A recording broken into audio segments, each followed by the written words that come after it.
question, so is there life still left in Luna? Kwon, the founder of Terra Luna, has broken his silence, finally releasing a post on the Terra Money community forums where he shares a potential plan for the biggest revival ever. After the biggest fall, biggest crash in crypto we have seen, wiping off, an estimated 60 billion, maybe more, of value in the ecosystem, can Kwon, and has he, come up with a plan that will get all of their bag holders money and take many other people with it to the upside? Now, you can probably hear the cynicism in my voice, but I have to give this a shot, because what we said very clearly was to ride Luna back up, to be able to buy the dip on Luna, to be able to buy in after everything that has happened in this crash in Luna, you have to be able to back a plan. There has to be a clear plan. And we spoke yesterday about how poorly this whole situation was dealt with, the lack of communication. CZ from Binance came out and said there was poor communication and lack of planning and responsibility and accountability. Really strong words from CZ over at Binance towards the Terra Luna team.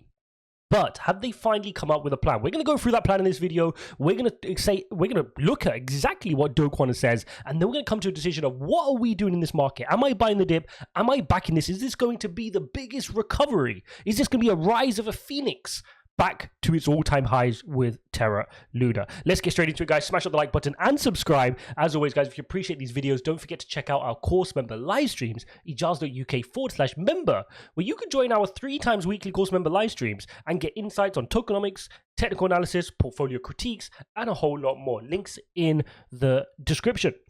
Now, we got this dead cat bounce playing out on Bitcoin. We spoke about the technical analysis yesterday. I said, don't chase these green candles. We could be getting another attempt at 24. So we're now calling back down. We're just sitting under 29. And it looks like maybe, just maybe, the bears are going to attempt another push down to at least the lows there at 26.3. So that's what we want to keep an eye on. Will the bears come in and create a higher low? This is going to be the key battle. So the bears will try to push us down towards the upside. When will the bulls step up? When will they step up? If they can step up before here at about 26, that's good for the wider space. But anyway, that was a quick update, and obviously that's going to affect some of your favorite coins like Phantom and otherwise. But what we're here for is this. Because Kwon has broken his silence and he's come out with an important Terra ecosystem revival plan. Look how he names it, Terra ecosystem revival plan. So it's very clear, and he said this, look, in fairness, a couple of days ago, and he's not giving up. And let's take a look at what his revival system or revival plan says. Let's dissect this. There's been several community and validator groups discussing launching a fork of the Terra chain to make the ecosystem whole from the UST depegging event. Wanted to offer my perspective on how this should be done. As of this time, there are still several $1 billion worth of UST, and the value of Luna tokens has fallen to essentially zero. Yep. Even if the peg were to eventually restore after the last marginal buyers and sellers have capitulated, remember that was his plan. He didn't actually have a plan. His plan was, and again, don't want to jump on anyone's gravestone, but this was always the worry, and this is one of the reasons Luna and the UST peg deteriorated, was when he came out with no remnants of a plan. His plan was to let it play out and then fix it. It's like if a building's on fire and you look to the fire marshal and he goes, we just have to let it burn out, right? We just have to, there's nothing we can do. We're going to have to rebuild the building afterwards. Like, how does that work, right? There's no plan. You stop the bleeding, and then you've got more to recover from, but it just kept bleeding and bleeding with no plan. So he says here, after the last marginal buyers and sellers have capitulated, the holders of Luna have been so severely liquidated and diluted. Yes, because you kept minting more and more, right? You kept minting more and more Luna into supply to protect the peg, because the peg was more valuable than the sister token that is Luna. That was an important point, and one of the reasons why I was so averse to buying the dip on this Luna was because the Luna was like a collateral damage. Nobody cared about Luna. They wanted to protect the peg because the peg was the big invention that Kwon created, right? It was this algorithmically backed stablecoin. Luna could have been just the byproduct, and if the Luna got damaged, but they could have kept the peg, then they would have brought in some other coin or some other mechanism to try bring the integrity back, and would have just blamed it on the Luna piece, right? Okay, so while a decentralized economy does need decentralized money, that was his whole thesis behind this, UST has lost too much trust with its user to play the role. Good. And it's important he's acknowledged that, right? Maybe he didn't want to, but maybe the people around him have said, look, come on, even if you can fix it, it's lost too much trust. This is not going to be the decentralized money you spoke of. If it's going to come, it's going to come in another reincarnation, right? So what remains? Good question, though. While UST has been the central narrative, because what doesn't remain is a lot of people's portfolios. While UST has been the central narrative of Terra's growth story over the last year, the Terra ecosystem and its community is what is worth preserving. Okay, so he's saying as he's mentioned, there's too much trust lost in UST. UST has been the central narrative, so he's admitting it. It was like the main thing behind Terra was the UST, decentralized currency. If you asked anybody what does it do, what was it? It was an algorithmically backed stablecoin, decentralized money. That was his, that was the sentence. But he's saying now, Terra's growth story over the last year, the Terra ecosystem and its community is what is worth preserving. We've built up one of the largest and most vibrant developer ecosystems in crypto, okay, with some of the smartest minds in the world working on products with the best UI and UX. Terra Station has a large install base with million plus across the world, although in distress. Strong brand recognition. I mean, that's one way to kind of put it, right, though? So definitely the optimistic way of looking at. I know there's this saying, right? Or all PR is good PR. Well, I don't know about this. Like, you're in the front newspaper of everything. Like, people who don't even talk about crypto were asking me about what happened with Terra Luna. Like, this was hugely mainstream, and yeah, there's definitely some negative brand equity there, to put it lightly. The Terra community must reconstitute the chain to preserve the community and the developer ecosystem. Validators, this is his recommendation, validators should reset the network ownership to 1 billion tokens, distributed as follows. What he wants to do is give 40% to Luna holders before the depegging event. Okay, so they'll have to go look at the chart. They have to go here. They'd have to decide on a time, and this will be everybody sitting down and deciding. And they have to go back to when this disaster happened, which was somewhere in here, and decide a time point. And they'll take that time point, they'll take a snapshot of everybody who was holding, and then they would distribute the coins accordingly. Okay, so that's what he's saying. His recommendation is there, and then therefore allocate 40% to all of those Luna holders. Then he says he wants 40. That was for Luna at that time, right? At the time I just showed you before the debugging happened. Then he goes 40% to UST holders pro rata at the time of the new network upgrade, because some people are still holding UST, right? So that he's saying UST holders need to be made whole as much as possible. So even the people holding now, crazy. Some people are still holding right now at 15 cents on the dollar. So in other words, if you've put $1 in, you're getting 15 cents back for every dollar you're holding in UST right now. So he wants to try and make those people whole. So he's saying 40% allocated to them.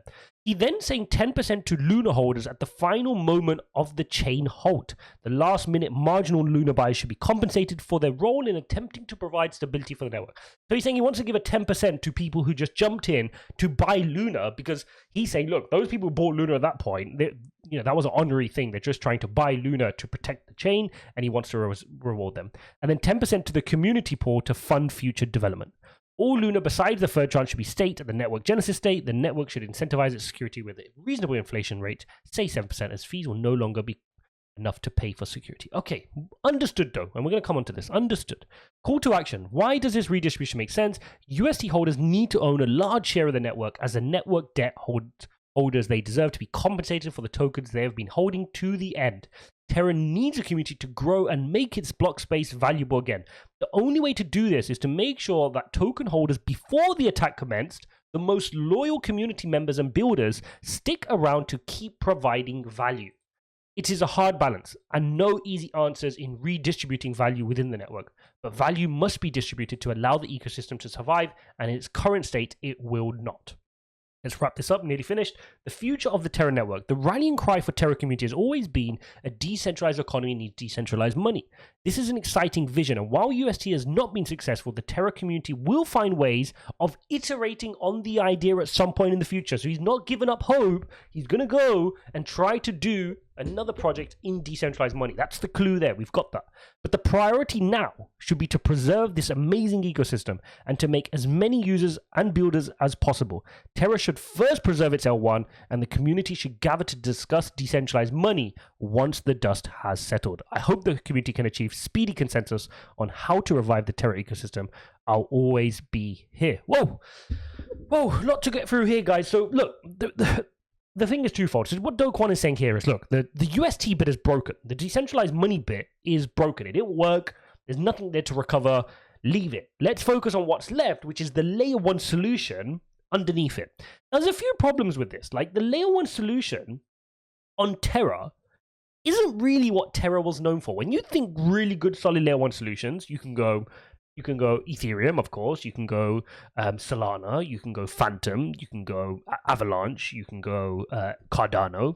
You don't really think of Terra without UST, right? It doesn't stack up. Like, it's not the best. Like, if you look at total value locked or any of these metrics, the vast majority of that for Terra came from Anchor Protocol. It came from UST and staking UST on Anchor Protocol. Very simple. It wasn't like he's trying to make out where it's an extremely vibrant ecosystem. Like, yes, there's some good builders on there, good developers, but why would they not just bridge over across to Phantom or Avalanche or any other platform now and start building there? Right? Why would they build on a network ecosystem where they're going to have to push water up an hill, where there's trust issues, where there's a whole bunch of other legacy, right? There's baggage now. Like, just look at the wording of Do Kwon and how he's trying to do this. Even if they could pull this off in trying to do this, his whole focus is around making people whole again, right? It's not a standalone layer 1 where people can judge it on its own merits. The whole project is based on, oh, the people who have got hurt, I just want to make them whole again, which is noble, fine. But a layer 1 solution needs to stack up as a layer 1 solution, right? Imagine running a normal company, like a business, a normal physical business, and the whole purpose of that business is just to make people who you've hurt in a previous business venture whole again. Like, that's not a stable business, right? It's not self-sustaining, and it's got the wrong objectives. And those misaligned objectives can create difficult conversations and difficult ways of reaching consensus on various different objectives. So I just don't believe in that being the way out. And even if he could do and rally some people up against it, like, the trust has been burnt. You know, tokenomics have been really destroyed. So fine, even if he could reset it to what he's suggesting there, this is just a big uphill battle. And the problem is, people aren't trusting of what Do Kwon is doing. And if we come back onto him breaking his silence on Twitter, let's cover off what he said here. And this was a couple of hours ago. I've spent the last few days on the phone calling Terra community members, builders, community members, employees, friends, and family. Remember, we've not heard from him for a couple of days, that have been devastated by the UST depegging. I am heartbroken about the pain my invention has brought on all of you. Okay? I still believe that decentralized economies deserve decentralized money, but it's clear the USA in its current form will not be that money. Neither I nor any institutions that I'm affiliated with profited in any way from this incident. I sold no Luna nor UST during the crisis. And I agree with that to intents purposes. A lot of people saying this is a rug pull or there were some nefarious reasons. We have no evidence to suggest that. If some come out, we'll sit down and we'll analyze it.